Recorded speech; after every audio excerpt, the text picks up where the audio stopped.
আজকে এখানে জামাতের আমির ছিলেন, আমাদের বিএনপির শীর্ষস্থানীয় নেতৃবৃন্দ এখানে ছিলেন, জাতীয় পার্টির নেতৃস্থানীয় নেতৃবৃন্দ এখানে ছিলেন,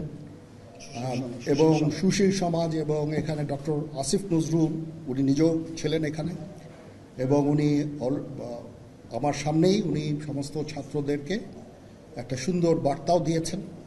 এবং আমি আশা করি যে ছাত্ররা সেই বার্তা শুনে, ওনার কথা ওনাকে সবাই শ্রদ্ধা করে, ছাত্ররা শ্রদ্ধা করে, ওনার এই বার্তা শুনে তারা এই পরিস্থিতি নিয়ন্ত্রণে নিয়ে চলে আসবে এবং আমরা একটা সুন্দর একটা পরিস্থিতির দিকে আমরা এগিয়ে যাব ইনশাআল্লাহ। এখানে আওয়ামী লীগের কেউ ছিল না, আওয়ামী লীগের কেউ ছিল না।